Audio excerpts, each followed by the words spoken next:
In the freezing alien environments of Antarctica, humans have been driven to develop some of the largest, toughest and most advanced machines ever conceived to survive the plunging temperatures and extreme isolation. When the Soviets arrived in the 1950s, they took with them the huge Kharkovchankas, colossal tracked mobile bases that could house entire teams of explorers as they ploughed through the Antarctic interior. For the Americans, it was the overwhelming force of their advanced aerial logistics that allowed them to transport millions of tons of equipment into the very heart of the continent itself. And over the decades, various nations and expeditions have spent millions developing rugged, reliable and powerful technology built with one thing in mind: surviving in one of the most hostile environments on Earth. And then there's the Australians, who chose, well, this. While it might seem a little bit crazy, in the 1960s the Australian Antarctic Service took with them a series of air-cooled two-wheel drive Volkswagen Beetles for use down in Antarctica. And it's a story that's always fascinated me, not just because of the ridiculousness of the choice of vehicle to take to some of the most hostile environments on Earth, but the question that has taken me so long to finally answer is just how many of these Beetles actually made it down to Antarctica. How did they fare down in the frozen continent? And perhaps the most compelling mystery of all, what happened to all the Antarctic Beetles? Hi Callum, how you doing? Oh, look at that. So this is the Beetle. It sure is.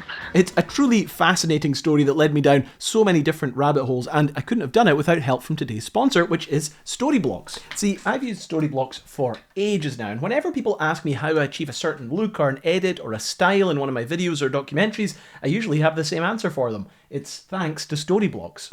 Storyblocks is a stock media subscription service with a simply massive library of stock footage, photos, music, sound effects, and even tiny little things like film effects and backgrounds and Premiere templates that I can download and drag and drop straight into my project. As you can probably see, each one of my videos now uses hundreds of assets from Storyblocks, but the best thing of all is you pay one price. You either pay monthly or yearly, and then you can just download as much as you want. It's not pay per item, and once it's downloaded, it's 100% royalty free forever, and you have no limits on where you can distribute your projects. I really love Storyblocks, and it mainly fits the eclectic nature of the work that I do. I cover topics from World War II to Antarctica, from submarines to shipping containers, and whether it's stock footage or photos or just appropriate music to fit those projects, it's bound to be found on Storyblocks.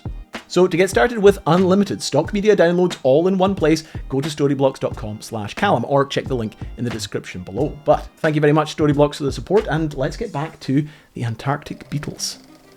Australia has long been a pioneer of Antarctic exploration, having established some of the first expeditions and research bases on the continent as early as 1911. By the 1960s, long-range expeditions, which had traditionally been powered by dog sleds and manpower alone, had since given way to increasingly larger tracked vehicles, such as the early Caterpillar tractors or World War II-era M29 Weasels. But more conventional vehicles, such as wheeled tractors or even motorbikes, were often employed for shorter-range work and transport in and around bases. In 1963, Ray McMahon was sitting in the Melbourne head office of the Australian National Antarctic Research Expeditions, or ANARE.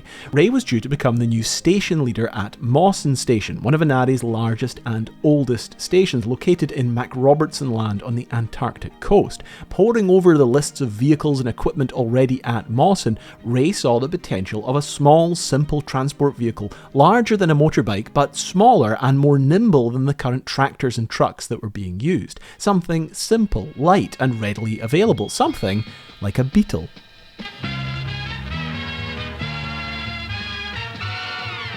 By the 1960s, the Volkswagen Beetle's revolutionary design and monumental levels of production had made it an established presence on roads around the world. Robust, reliable and efficient, the Beetle had proven itself in everything from dirt tracks to new and shiny highways. But VW's marketing division was in the midst of a campaign to convince potential customers of its prowess in another environment: snow and ice.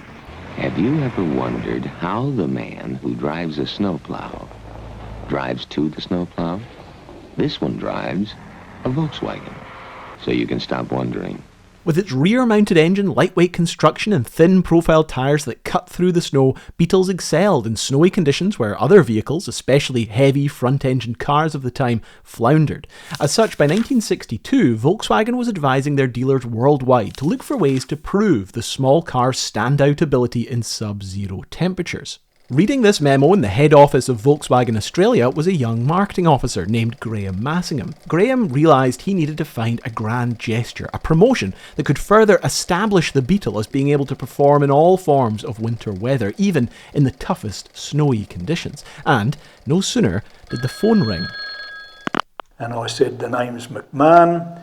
I'm going to the Antarctic shortly. Is there any chance of you giving me a Volkswagen?" Deathly silence on the phone. "Excuse me, is anybody there?" "Yes," the voice said, we need to meet immediately." And so, with that fateful phone call, Ray had managed to broker the perfect partnership for both Volkswagen and for Inari, who would receive a brand new 1963 model year Beetle for free that they could use down in their base at Mawson Station. However, for Volkswagen, it was the chance to prove said Beetle's abilities in some of the toughest, most challenging environments on Earth, and then hopefully promote that success through their marketing materials. Now, it was up to Ray to actually choose the Beetle that would go down south with them, and to choose the colour of the Beetle. They ended up choosing this beautiful ruby red that would stand out well against the snow, and also blend in with the other cars and equipment that were in use down at Mawson at the time. But after that, it was a case of handing it over to the Volkswagen engineers who would prepare this car for service. And you would be amazed how little was done to this stock Beetle to prepare it for service down in Antarctica. Essentially, all that the Volkswagen engineers did was put this through the same winterizing process that any Beetle sold in colder climates and markets would have gone through before sale. Now, obviously, this was something that was almost unheard of in the Australian market, but most of them were small changes, and most of the stuff on the exterior was purely visual changes. For one, there was the Inari crest that was applied to each of the doors. At the front, there was the very distinctive Antarctica 1 plates that was put on the front bumper and on the rear. And then on the top here, you had the factory-fitted luggage rack, and this was bolted to the roof, and it was later used quite a lot to carry luggage that wouldn't ordinarily fit inside the cabin. At the back, there was a tow bar that was fitted, and to the underside there was a sump guard to protect the engine bay. But pretty much everything else was stock. Even the front tyres were stock. Only at the back did they apply Dunlop winter treads, although they did supply snow chains for all four corners should they need them as well too. Most of the actual winterizing process happened in the engine bay, and most of the changes were also pretty small. There was asbestos insulation wrapped around the exhaust manifold for better heat retention. The engine itself was rebuilt with stronger crankshaft bearings that were designed for colder temperatures, and it was also given winter oil. Although the winter grade oil that they put into the engine was actually still too thick by the time it got to Antarctica and started working. They had to put an even thinner oil inside this engine, and apparently the Beetle ran it without complaint. Now, on the interior of the car, very little actually changed. They put an ammeter and an oil pressure gauge onto the dashboard, and under the rear seat where the battery was, they removed the standard 6-volt battery and put two heavy-duty 6-volt batteries wired in series. So this means that you would get 12 volts of power running through the 6-volt starter and giving a bit more of a boost when starting it from cold. But other than that, it was a remarkably stock vehicle. The only custom thing designed specifically for Antarctica, I suppose, was the blanking plate. There was a blanking plate designed that could fit over and clip onto the air intake, and that was just so that the fine powdered snow couldn't blow into the air intake and fill up the engine bay. But of course, this was the point. Volkswagen wanted to prove this Beetle's ability essentially as a stock car down there in Antarctica, and well, they were soon going to find out how well it actually worked. With the car now ready for its Antarctic adventure, it was packed, along with a generous helping of spare parts, onto the outgoing Nella Dan at Port Melbourne, and along with Ray, his new crew, and the innumerable supplies and equipment needed for the 1963 season at Mawson Station. Arriving at Mawson Station at MacRobertson Land in January 1963, the crews on shore watching as the Nella Dan arrived must have stared in disbelief as one of the first items lifted from the deck of their relief vessel was a ruby red Volkswagen Beetle. After being pulled ashore and fueled up, the first major test of the Beetle would be on a run to the base's airstrip, a patch of cleared runway under the nearby Rumdoodle Peak. Despite the steep slopes and thick snow around Mawson and a crowd of very doubtful onlookers, the newly arrived Beetle managed to complete the 35-kilometre round trip in just over an hour, a near record at the time. As part of their agreement with Volkswagen, Jeff Merrill, Inari's official photographer, then captured a variety of beautiful shots highlighting the Beetle in action, racing across vast expanses of snow and ice, flanked by the expedition's Porsche engine snow tracks and loaded up with supplies. This, along with reels of film footage, was then packaged up and sent back home to Australia on board the departing Nella Dan, where it was destined to become a media sensation and a marketing coup for Volkswagen Australia. Mr. McMahon reported that the vehicle's performance had been excellent and that the ice slopes and crevassed hills had been encountered without difficulty. Since this film was taken and brought back on the Neladan, cabled reports have told of trouble-free motoring on a number of assignments. So just a fun little aside on the marketing aspect of this. Here is an original clipping from a magazine at the time demonstrating the Volkswagen's abilities. Volkswagen was famous for doing these really distinctive, really imaginative adverts, especially for the Beetle. And they often had this, very striking photo. They then had a kind of catchy headline and then this lovely description underneath it. And you can find lots of different examples. But this one has Antarctica one. I mean, you got the number plate right there. You got the driver waving out of the car. And then you got the Antarctic mountains in the background. It's just such a perfect photo. And then it says down here, the first car at the bottom of the world. Now, that's not actually true. The first car that made it to the bottom of the world was an Arrol Johnson, I believe. And this would have been in 1908. And that's what Shackleton took down with him during the Nimrod expedition. But we'll let Volkswagen have a pass for that. But there's some nice, interesting bits of information in the description here. The Australian National Research Expedition really had no choice. They wanted a car that, quote, any member of the party could hop into and drive off without a moment's hesitation, and the Volkswagen just happened to fit the bill.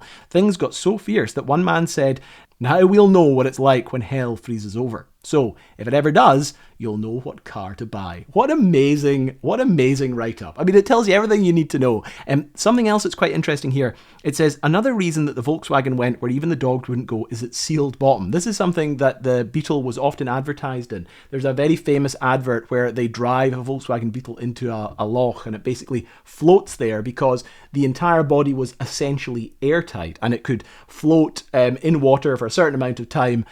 This obviously very advantageous for when you're dealing with fine powdered snow. That's one of the reasons they had that blanking plate over the air intake so that nothing could drive into it. But what an amazing triumph of marketing for Volkswagen to get this Beetle down there, to have it work, and then to be able to use it for this sort of advertisement. And Beetles were famous for their go anywhere, do anything ability. Things like this, exploits like this, only help to reinforce that.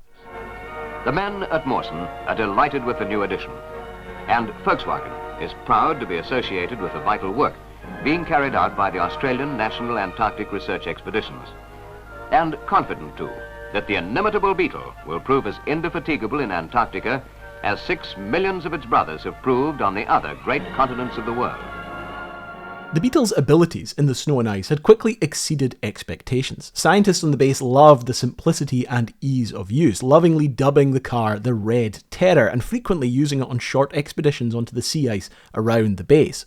As Ray laid out in a Morse code message back to Australia, "Have pleasure stating drove Volkswagen to Rum Doodle. Performance excellent. The VW was used to tow a loaded sledge weighing approximately 450 pounds to Mount Henderson for biological survey team. Snowfields and creviced hills were encountered, but no worry to the Red Terror. I am more than pleased with its performance and the use it can be put to." The Beetle also became a common sight at the nearby Rum Doodle airfield, frequently employed as a transport for visiting VIPs. Amazingly, and despite the freezing temperatures and lack of roads, the Beetle performed near flawlessly, with few alterations or issues. However, as the miles racked up, the punishing effects of driving over the rough, corrugated, frozen surfaces around Mawson eventually caused some damage, notably cracks that developed in the chassis frame head, where the suspension tubes mounted to the frame. While this had to be frequently welded by base mechanics, over the course of the year, the Beetle soon racked up an incredible 1,500 miles in short trips around the base, on survey trips or on frequent taxi runs to Rum Doodle airfield. In February 1964, the Neladan returned to Mawson as she had done the year previously, sailing into the bay with a fresh crew to relieve those who had been working hard over the course of the year, including the Red Terror. On board the Neladan was another VW Beetle, adorned with the number plates Antarctica 2. Volkswagen Australia had supplied Inari with another brand new 1963 model year Beetle, this time painted in a striking international orange and fitted with a few upgrades based on what had been learnt with the original Antarctica 1, most notably being a strengthened suspension and front axle to help with the chassis frame head issues. She also had extra insulation added between the interior panels and the outer body and a different set of decals. Antarctica 1, meanwhile, along with the members of the 1963 expedition, were packed onto the Neladan and soon departed back home to Australia, where Volkswagen were excitedly waiting to receive the Red Terror for a raft of promotional tours around the country. Meanwhile, the new Antarctica 2 was put to work in the same way as her older sibling, but less than a year into service, a fierce blizzard buried the small car, blowing fine powdered snow into the crankcase and causing irrevocable damage when the engine was eventually started. Now stuck in place, the orange Beetle remained buried under the snow for an entire winter, until she was eventually towed out in the spring, now almost entirely filled with snow and frozen completely solid. Realising that the Beetle was now beyond repair for the Mawson mechanics, she was eventually returned to Australia in February 1965, where Volkswagen were to repair and then return the car. However, when the Neladan returned to Mawson in February 1966 with the Antarctica 2, it was in fact a different car. Despite the same unique paint colour and decals, this was a 1965 model year Beetle, lacking the distinctive roof rack and Antarctica number plates, but otherwise visually identical to the original Antarctica 2. Volkswagen, probably not wanting to admit their famous Antarctica Beetles had suffered a severe breakdown and engine failure, never acknowledged this new Beetle as anything other than Antarctica 2, but ironically this unofficial Antarctica 3 would go on to become one of the most reliable and longest serving of the VW Beetle fleet. With its improved engine sealing and strengthened chassis, it performed without complaint for many years and thousands of miles on the Mawson base. Volkswagen's marketing teams had by now all but moved on from the story of the Antarctic Beetle, but while the world had perhaps started to forget them, the trusty Antarctica 3 nevertheless worked away tirelessly, running between Rumdoodle Airfield, collecting supplies, or just for general transport around the base. Finally, in 1970, Antarctica 3, with 4 long hard seasons under her bonnet, was finally shipped back home, with none of the fanfare at the docks to greet it like there had been for the Red Terror all those years earlier. But while their time in Antarctica had now come to an end, the story was not over for the 3 Antarctic Beetles. Antarctica 1, returning to Australia in February 1964 at the height of her fame, was soon put on a promotional tour. First, she would have to be de-winterised, however, removing the ultra-thin Antarctic oil and replacing it with something more appropriate for the hot Australian climate. Much of the damage she had received was also repaired, including large sections of the chassis and front half of the vehicle, where the main punishment from the hard Antarctic driving had occurred. After that, rather than a quiet retirement, Antarctica 1 was handed over to BP, who entered the Red Terror into the 1964 BP Rally of southeastern Australia. Amazingly, at the hands of her driver Ray Christie and navigator Joe Dunlop, this small Beetle, still adorned with her famous Antarctica 1 plates and decals, completed the BP Rally over hundreds of miles of tough Australian terrain and won first place, just 3 months after returning from a year of punishing service in Antarctica. It was yet another marketing coup for Volkswagen, solidifying the Beetle as a car capable of all conditions and climates and helping create record sales for Volkswagen Australia that year. Following her rally win, Antarctica went on a promotional tour of dealerships and BP service stations around the country, but only a few years later the once famous far-travelled Red Terror disappeared. The last sighting seemed to occur in the town of Seymour, Victoria, but it's as if the Beetle essentially vanished into thin air. There's no record of her number plates, no confirmed sightings of her. Some have said that the site where she was last photographed was later redeveloped, with rumours that a number of old VWs at this former dealership were scrapped, bulldozed and buried in place. It's possible that Antarctica 1 is somewhere under these new buildings, or perhaps she was sequestered away to a barn or garage and is still sitting out there to this day, waiting to be found. For Antarctica 2, the story is strangely similar. After returning to be repaired, it was sold to a VW employee named Klaus Peters. Klaus fixed up Antarctica 2 and also went to race his orange Antarctic Beetle in the BP Rally of Victoria, which he also won. However, in 1969, Klaus moved back to his home country of Germany, and as this January 1969 copy of the newspaper The Age reveals, he offered his car up for sale. Beetle, ex-Antarctica 2 radio tachometer and more extras. Must sell, going overseas. What happened to Antarctica 2 is unfortunately as unknown as Antarctica 1. There's little information as to what happened to her, but much like her older sibling, she may still be out there somewhere waiting to be found. For Antarctica 3, her time in the Antarctic had left the car much more worn out and in need of repair. Far less famous or notable than her predecessors, the hard-working Beetle was eventually sold off to a Sydney VW dealer and racing driver Chris Hare. Hare rebuilt Antarctica 3 into a rallycross racer for the Catalina Rallycross series.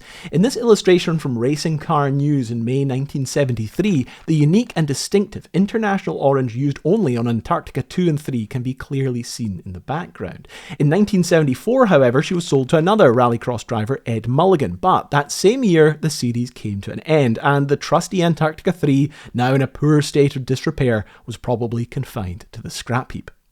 And so the final fate of the 3 Antarctic Beetles, or the 3 official Antarctic Beetles, comes to an end, a slightly mysterious end. We don't really know what their final fates were, but we also don't have confirmation about the destruction of any of the 3 of them officially. So, for Antarctica 1, it might be under a car park somewhere. However, it might be sequestered off to some barn. With Antarctica 2, the trail ran cold after it was sold in 1969, but who knows? Maybe it's out there somewhere still to this day. And with Antarctica 3, more than likely it was, commenced to the scrap heap after the end of that Rallycross tournament. But again, who really knows? But it's not the end of the story for the Antarctic Beetles, because not only were there actually more beetles out in Antarctica than the 3 official ones, there's also a number of really fascinating replicas of specifically the original Antarctica 1.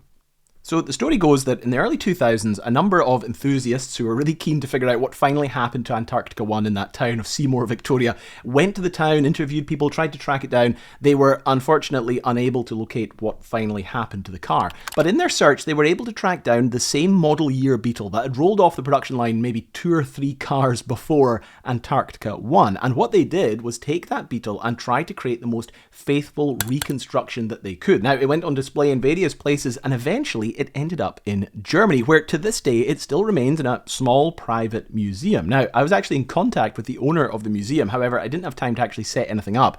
If you guys like this video, maybe one day I'll actually go out there and see it for myself. But I think the more fascinating story is the other replica of Antarctica 1.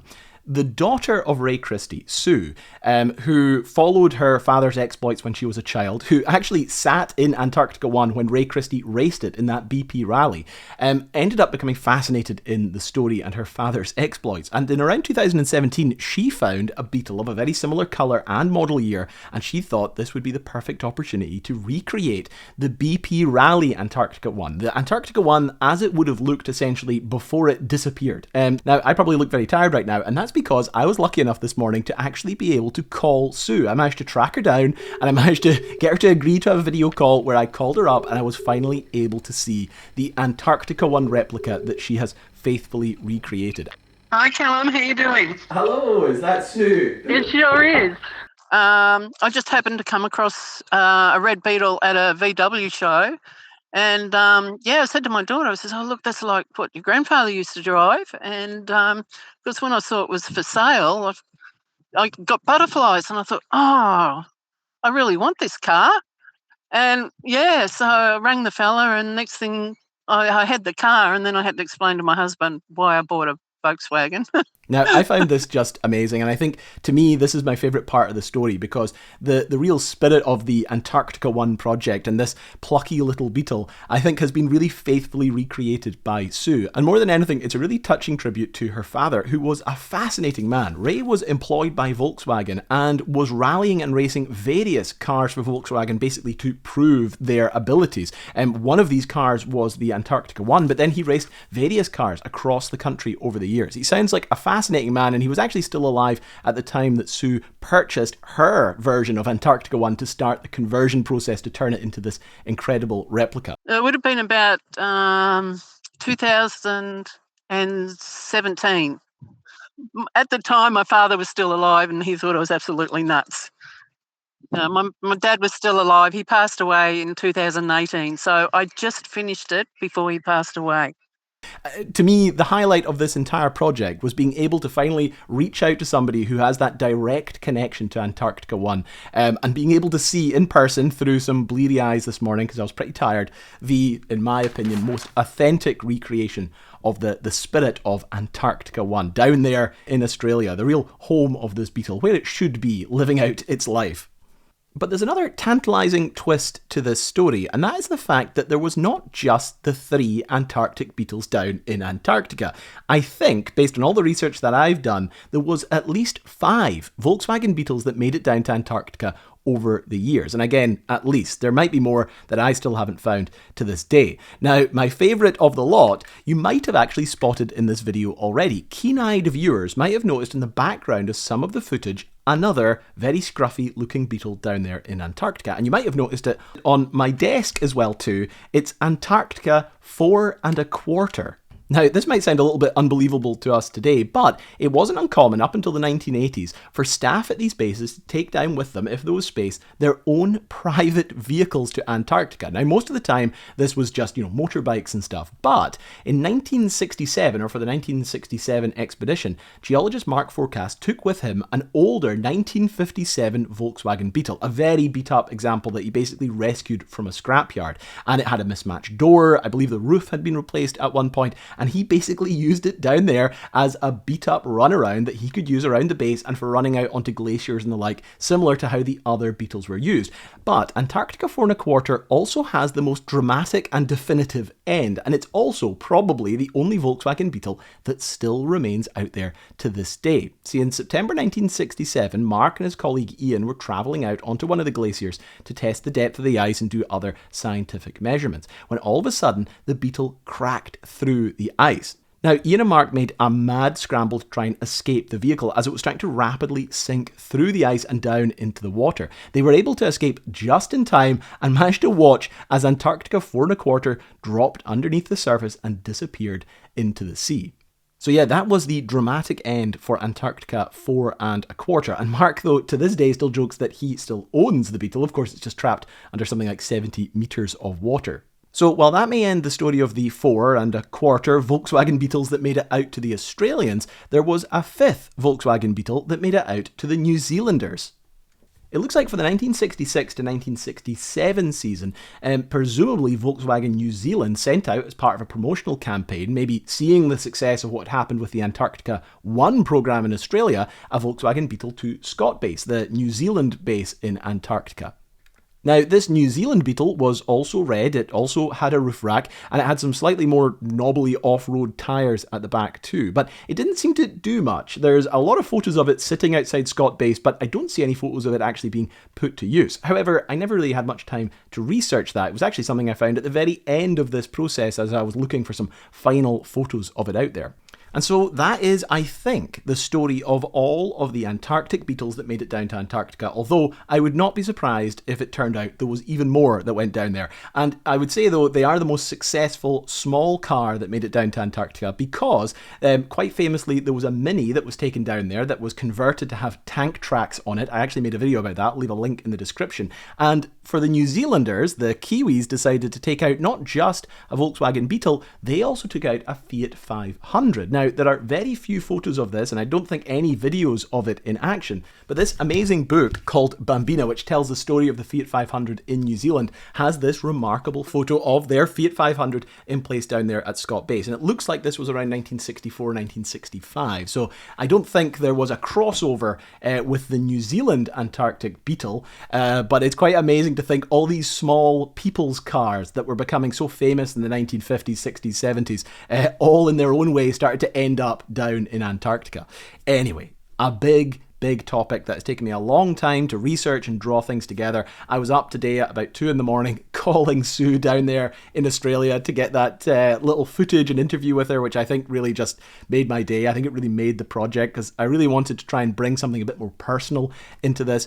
A lot of people I need to thank for this as well too. Phil Matthews being the main one. Phil Matthews is the editor of Club VW, which is the Australian Volkswagen club, and he wrote this incredible write-up, the complete history of the Volkswagen Beetles from Australia down in Antarctica. Now, I read this ages and ages ago. It gave me all the information I needed to get started on this project, and I emailed Phil and he kindly gave me loads of information, and it was Phil who mentioned that there was this woman, Sue, who was the daughter of Ray Christie, who had recreated the Beetle, and he set me on that path that allowed me to finally get that interview and see the Antarctica 1 replica. I say in the flesh, it was over a video call, but that's close enough. I mean, I'm in Scotland, they're in Australia, so it's never going to be that easy. Also, though, I've got to say a big thanks to the Anare Club. The Anare Club is like the Veterans Association for people who worked out on the Australian Antarctic program. I emailed them and asked if I could use some of their footage and some of the clips, such as the interview with Ray McMahon, which was featured in this video, and they replied replied almost instantly. Ray himself signed off on this, and they sent me loads of information about where I should go to maybe look for more information on these beetles. I must say, as always, big thanks to my Patreon subscribers, always so supportive and so understanding, and willing to kind of let me go off on these big flights of fancy as I research bizarre and weird topics. And again, to my YouTube subscribers, I always appreciate it as well too. The fact that you're always coming back, no matter the strange or eclectic choice in video that I decide to make. So yeah, but anyway, I had better go get this video published because I said I would publish it today, and today's the day that I also did that interview with Sue. So I've got a lot of stuff to bring together in the edit suite over here. But anyway, thank you very much, and bye-bye.